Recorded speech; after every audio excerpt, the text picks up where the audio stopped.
Get John Rappaport on the line, but in the meantime, we're going to go to more of your calls, and we got Patricia in Arizona. Go ahead, Patricia. Hi, Paul. It's good to talk to you. I actually called to thank you because I really feel that your contribution during the Massachusetts the race, you know what I get iron now, I can't talk. The Boston bombings. The Boston bombing was instrumental in turning back their whole narrative. Between your contribution and Alex's evaluation of the situation. If you hadn't found those pictures, though, this could have been a whole different scenario. I really believe that. Because they had just announced that they had found the bomber. They had escorted the press into that hotel. And then once Alex was talking about, oh, look at this. Oh, that's who they're going to make the patsy and all this. Why, within 5 minutes, they said there was a bomb scare there. They escorted all the press out. And then a van pulled up right in front of the front door there. They loaded some people in there, and they drove away. And then they said, no, that's not what was happening here. And I really always felt like the two were quite connected. Well, I mean, it was amazing at the time to illustrate just the impact that we were having and, other alternative media outlets. For one day, immediately after the Boston bombings, Infowars.com got more traffic than the Drudge Report, which if you realize how huge the Drudge Report really is, it drives more traffic to websites than Facebook and Twitter combined.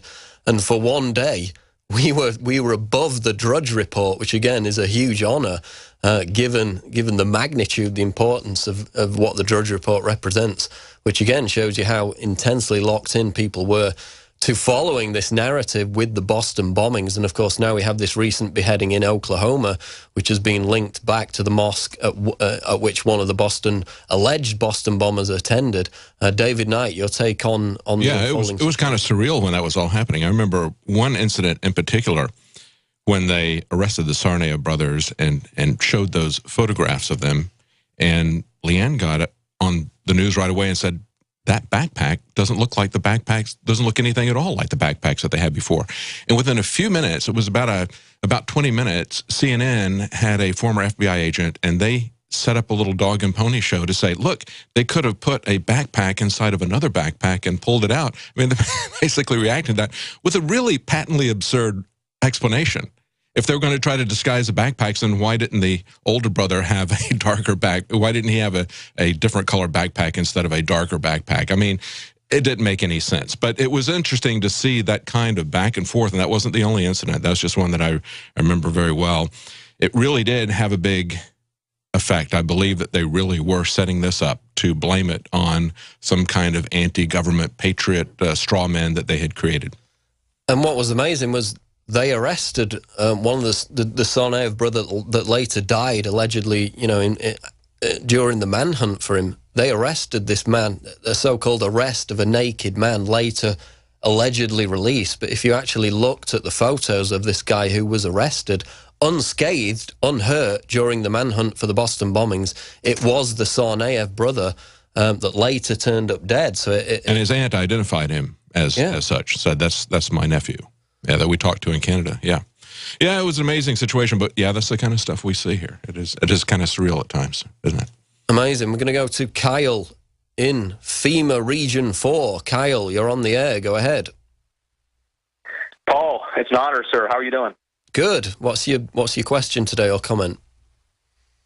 Well, I've got kind of an urgent issue here that I wanted to bring to the attention of all you at the InfoWars team. I know you guys are on the forefront, and you cover a lot of important things, so I'm not trying to hold your feet to the fire in any way, but I just wanted to bring this up, and it's about the drought in California and the HARP connection. And I think this is really this has turned into a big sneak attack by the globalists that no one's really kind of putting together. There's a channel on YouTube, it's called the HARP Report, and it's a gentleman, he's a former meteorologist, and he has access to a lot of the Doppler radar kind of just a lot of those instruments, and he's got a lot of great information. And essentially, he proves, even in ways that a layman like myself can kind of see and understand on the map of just HARP downburst and HARP interference, sort of being used to disperse hurricanes and even kill some hurricanes that just over the last few months, I mean, he set some up there that would have drenched California. And so I think it might be time maybe to get Dr. Nick Begich on, just to kind of get his take on it. I haven't heard from him in a while. And it's really just insane just when you think about it, because most of California right now is in a state of exponential drought, which is the highest possible drought on the scale. And it's just happened in a span of 3 years. And I live down here in the South, and I mean, parts of Georgia have been in a drought, but I mean, it's kind of taken like 10 years. And I mean, usually for these severe droughts to happen, I mean, it takes a long time.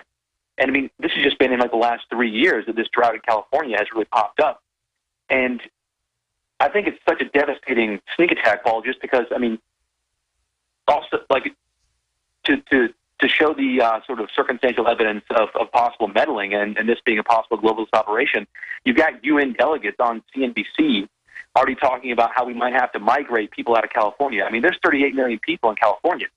I mean, for all these, like, all the mayhem that could come out of this Ebola outcry and all the immigration stuff, I mean, if we've got things collapsing in California and people having to move, I mean, we're talking about forced relocation and possibly putting people in camps, and not to mention all the pressure that would put on food prices, because so much of our food comes from California. So this has a lot of implications. And here, one thing to Google, CNBC, July 31st, California drought, may have to migrate people.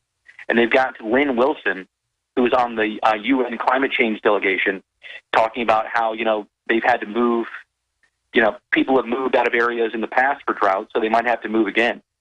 And so, I mean, I don't know. It just smells really bad. And again, I mean, I would recommend everyone go to the HARP Report channel on YouTube and just watch this guy. And he breaks it down clear as day. So even people that don't have meteorology degrees can understand that there's a lot going on. So have you guys heard anything about this?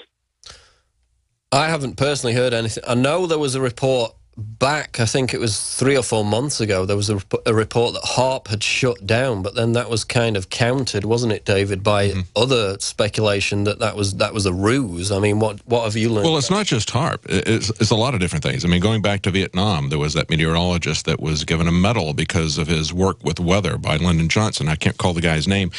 But just about a month and a half ago, there was a climate engineering conference in Europe. I can't remember, was it Berlin? I'm not sure. But they were talking about stratospheric aerosol injection, SAI, or some other scientists will talk about persistent contrails. We call them chemtrails, and there's ample evidence that that's being done as well. So there is climate engineering that is going on. There's no doubt about it. And yet they will go to these conferences and put it out there as a hypothetical possibility that they're looking at, when it in fact is something that they're already actively engaged in for whatever reason, whether it's to shift the rain patterns or whether it's to increase the albedo of the planet to make it more reflective so they don't get global warming, whatever their motivation is, or whatever they tell people their motivation is, and whether or not they tell us that they're actually doing it. I believe they're really doing it. There's ample evidence to show planes dropping out these chemicals. We've shown them on our website many times. There's also apps that people are social apps where people are taking pictures and reporting them together to show where there's hot spots of that. I think it's called Lookup is the app that's out there. And that's Ben Livingston back in the 60s with the weather weapons. Yeah. If you Google that's on YouTube, Alex's interview with Ben Livingston. Yes. We'll be back after the break to cover some final news stories and wrap up this edition of The Alex Jones Show. I'm Paul Joseph Watson. Stay tuned.